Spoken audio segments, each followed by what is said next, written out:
મહિલા ધારાસભ્ય પાસે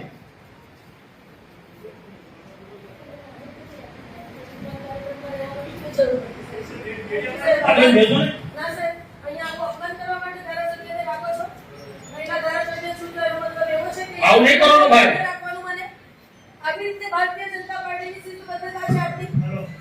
આસિફબેન સાહેબ આ ફરક કરીને સ્વાગત માટે તો સ્વાગત માટે કે એને ખુલાર નથી કઈ નથી મેં પેશન્ટ ખુલાર બોલ્યા છે એ નામ નથી પૂછ્યું બોલાવો છો અહીંયા ગાડી? તમારા સમાજને અપમાનિત કરવાનું કામ કરે નેતૃત્વ હોય, આદિવાસી સમાજના અમારા અધ્યક્ષ હોય, ત્યારે આદિવાસી સમાજનું તમે વચ્ચે ના બોલશો મારી આગળ. ત્યારે પછીને અપમાન કરવા માટે અહીંયા બોલાવો છો? ના સાહેબ, તમે પ્રભારી મંત્રી છો ને, તમે જુઓ છો સવારથી કાર્યક્રમ કેવી રીતે ચાલી રહ્યા છે. આ મારું અપમાન કરવા માટે બોલાવો છો તમે? આ ચૂંટણીમાં જીતાઈને આવેલી છું, કોઈ ઉપરથી પેરાગ્લાઇડિંગ કરી નથી આવી હું. અહીંયા મારા વિસ્તારના અધ્યક્ષ છે, મારા આદિવાસી મોરચાના અધ્યક્ષ છે.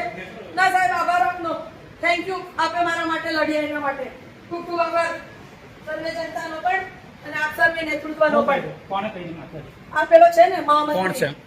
અને આશીષભાઈ. પ્રમુખના આધાર ઉપર જ કીધું હોય ને ભાઈ, રહેવા દે ને. ચાલ, પ્રમુખના આધારે જ કીધું હોય એ તો. સાહેબ આ વસ્તુ ખોટી છે. બંને વડીલ શ્રી ઈશ્વરભાઈ આપને પણ વિનંતી કરું, મોહમ્મદભાઈ સાહેબ આપને પણ વિનંતી કરું, સંગઠનના લોકો જિલ્લા પ્રમુખના માર્ગદર્શન હેઠળ જ આ બધા જે કંઈક ધતિંગો થઈ રહ્યા